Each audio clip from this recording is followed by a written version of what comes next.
It's been said that a terrier needs no introduction. But I'm Rex Gordon, the Hillsborough historian, and join me in my lost corner of the Big Red as we look back on the history of Hillsborough High School. Today, let's see what the old terrier is offering up. History on a platter. We're going to be looking at the historic locations of HHS. This is Doris Hill, and back in 1911, she had the highest GPA at Hillsborough High School. So she was given the honor of writing the school's history, which was to be placed into a time capsule.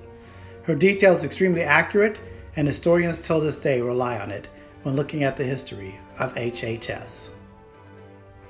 Now in 1882, Hillsborough County is even bigger than it is today. It actually includes all of Pinellas.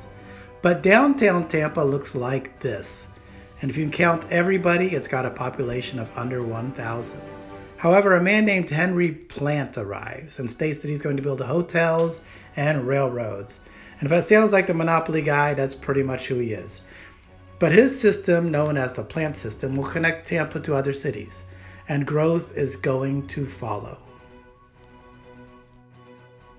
The cornerstone history tells us that Hillsborough High School begins at Tampa School Number 1, which is located on Franklin Street, north of the old courthouse. It is the department of the graded school system, and all grades would have been housed under one roof. This photograph may actually be that building. The cornerstone history goes on to tell us that in 1885, the school board bought an entire city block located on Jefferson Street between Henderson and Estelle. They would build a new building that all of the students would move into in 1886. It had kind of a haunted mansion looking style going on. The cornerstone history tells us that in 1892, Hillsborough High School moves into a new building. It is located just south of the old building, and in 1894, the high school has made its own distinct and separate institution. This is called a great improvement over the previous arrangement. The economic engine of the plant system continued to drive the area's population upward. A decision was made that the primary grades would take over the old school building. And according to the cornerstone history, in 1896, for 1 year, high school was held at the First Baptist Church, located on Tampa and Twig Street. Latin classes were held in the Belfry. The cornerstone history tells us that in 1897, the high school was taught over the post office, which was located in the Wright Building. This was on the corner of Madison Street and Florida Avenue and would have been across the street from the old county courthouse. Also located in the Wright Building was the Tampa Livery Sale and Transfer Company.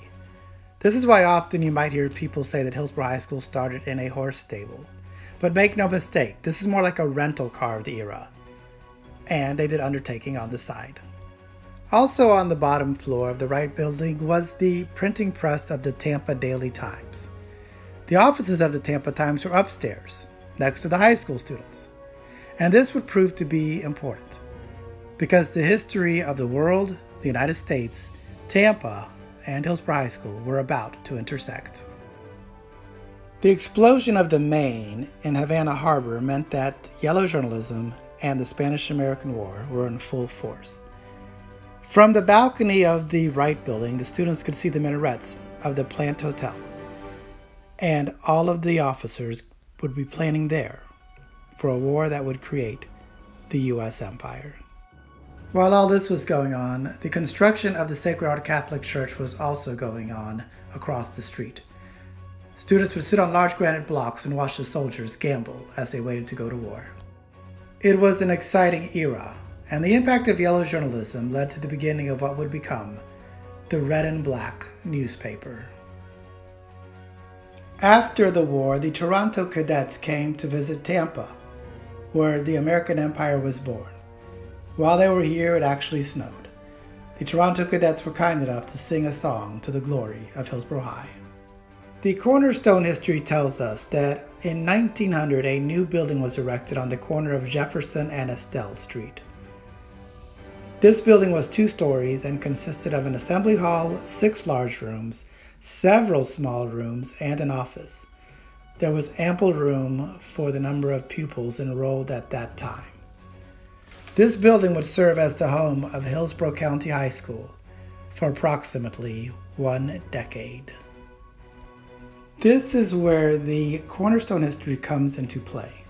It is written by Doris Hill, placed into a time capsule that is in the cornerstone of this building. Located on Highland Avenue, it would be the next home of Hillsborough High School. In the early 1920s, an expansion was done by M. Leo Elliott, an architect who also designed Tampa's City Hall. The building would go on to become the home of Jefferson Junior High, Jefferson High, Washington Junior High, and is currently the D.W. Waters Career Center.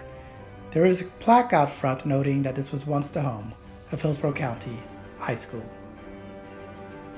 All right, we all know where we're going next. The question is, how do we get there? So in the 1920s, here's what's going on. The Florida land boom is kicking. Believe it or not, the school district has money, land, and they're gonna go crazy. I know it sounds like I'm talking of the land of make-believe, but it actually happened. And now this is gonna lead to a thing of beauty. This is the beginning of the Big Red. All right, so the school board hires these guys from Columbia University, and that's why sometimes you'll hear people say that Dr. Strayer designed HHS. He really didn't, but they offered guidelines, things like small class sizes, big windows facing the sun, basically a positive environment for the students. Then they buy some property from a guy named Mr. Lyons on Central Avenue. He was running an orange grove. On this 1922 map where it says Otto, that's where that gas pump is. You'll see in some of the old pictures of HHS. And where the compass rose is roughly the front of the auditorium today. The architect of the Big Red is a man named Francis J. Kennard, and he operated on a huge scale. He designed the Bellevue Biltmore Hotel in Bel Air, which was the largest wooden structure in Florida at the time. And he also designed the tallest structure in Florida until 1966, the Hotel Floridan. This hotel opened the same weekend that the cornerstone was laid for HHS in 1927. Kennard delivers a masterpiece of a high school. The Gothic structure is so large that students still get lost in it to this day. And when it was first built, some said it was too big and too far on the outskirts of town. But clearly, the school board and Kennard got this building right. It's been called the most beautiful school in the South, but I think it's the most beautiful school in the universe. This building will evolve over time with additions and renovations. But where there's a land boom, there's also a land bust. So when students first arrived at HHS, there was no gym, there was no track, and there was no clocks in the tower. But make no mistake about it. At long last, the terriers of HHS had a permanent home. All right, it is time to put the old cornerstone history back into the old Hillsborough High School archives. Hope you enjoyed this episode. Next time we'll take a look at the evolution of the Big Red. When did those stained glass windows come in? When did we get the clocks in the tower? All that important stuff. But like my friends the gargoyles say, I've been hanging around too long. So take care of yourselves. Till we meet again, go Big Red.